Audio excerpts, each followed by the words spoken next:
Hi everyone, in this video I'm going to show you how to create wildlife habitat corridors using a tool called Terralink that I developed over this past year. Terralink's available for QGIS, which is what I'm in right now. It's also available for R, and also there's a web browser version as well.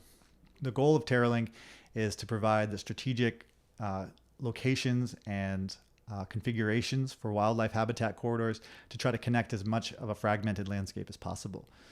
Right now we're looking at southern Brazil, which is highly fragmented due to agriculture. Globally, we've lost 70% of wildlife in the past 50 years, and a lot of that is due to habitat loss and fragmentation. And so the goal of Terralink is to try to help people find the best locations and use their resources in the most efficient way to reconnect the landscape. So what I have as input for Terralink is a land use land cover map. You can also use polygons of your habitat for the species that you're working with. And in this case, we have yellow agricultural areas, green forest, and then white, which is just background other classified layers. And so we're going to load up Terralink here. I'll show you how to fill it out. And this is again in QGIS, but you can use it for R, and you can use it on the web as well. So we're using raster layer, or raster data, which is the land use land cover map, and you can select the name of it. Units, we can be working with pixels. You can use metric units, imperial units, whatever you're most comfortable with. And now we need to tell Terralink what the habitat we're working with is. And so in this case, the green that you see here in the data has a value of the number 10. So in your data, it might look different. So you have to query the pixel of the habitat type you're working with to see what to include here or what to input. Next, we have minimum patch size, which is essentially a filter that filters out small little patches. Like you can see, there's small patches of green, which might just increase the amount of compute that you need to run the layer and don't actually contribute very much to the overall connectivity of the landscape. So in this case, anything lower than 10 pixels, which is 2 acres in my data set, anything lower than 10 pixels will be filtered out and not included in the analysis. Optimization mode, there's 4 to choose from. They all work differently for different connectivity goals. The main difference is that you can either choose a large connected network that's continuous, where every patch connects to every other one, or you could use most connected network, where you have multiple networks that may not be connected to each other, but do connect the maximum amount of area for the run. So again, this is going to depend on your connectivity goals, and there are ways to evaluate to see which optimization mode works best for you that I'll show you at the end. Okay, so for budget is how much land that you have available to restore into corridors. And so this might be translated from the amount of money that you have available, the amount of trees, plants, labor available, but you need to set a limit. And then Terralink uses this limit to find the most efficient way to implement that budget on the landscape for your goals. So in this case, I'll set it to 20 pixels. If I switch over to imperial units, that's about 4 acres.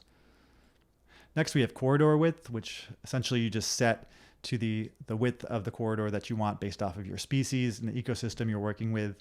And you could try different widths in different scenarios. But really, that should come from the literature. That should come from your own expertise on what your species of interest needs for its habitat. Search radius is, for the algorithm, how far away should it be looking from any given patch to try to connect in other patches. I have it set right now to about 6 miles, and I'll leave it at that because that's far enough. Bigger is usually better when it comes to search radius, or I should say longer is better. So it can actually search across the whole map to try to find the best configuration of corridors. But the higher this number is, the slower the processing will go. So if you find yourself hitting walls or it crashing or slowing down when you're running Terralink, you can reduce the search radius. You can also try increasing your minimum patch size so that there are less patches involved in the analysis.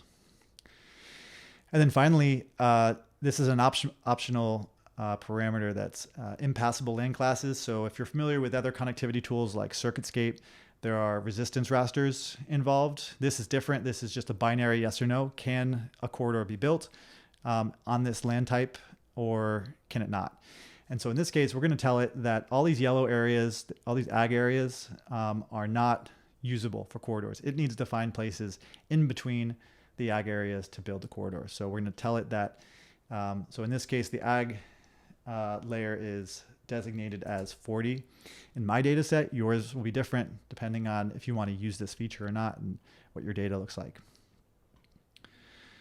And then so what Terralink will do is it will either auto-navigate around these areas so that they don't intersect, or it just won't build a corridor there at all.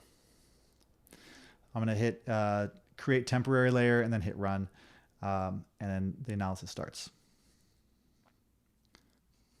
Okay, so the analysis finished, and you can see the pink corridors that it generated. And we can zoom in on this one. You can see it navigated. It wanted to connect these two patches together, but it auto-navigated around the agricultural areas so that they didn't intersect.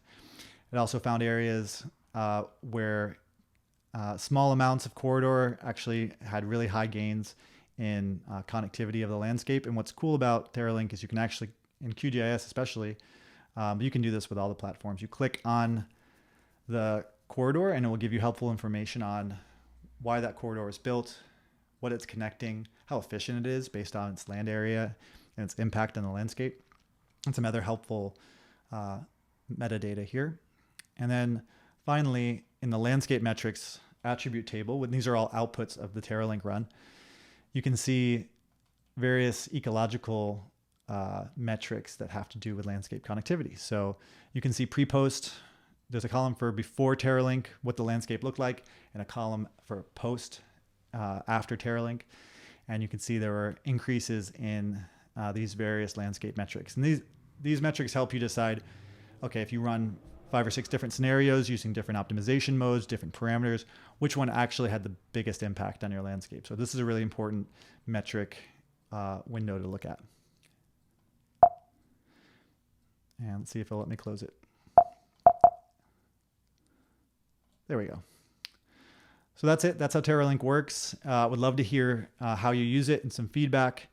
And I'll be making more versions of this as time goes on. And it's an open source tool. It's free, and you can use it with the links below.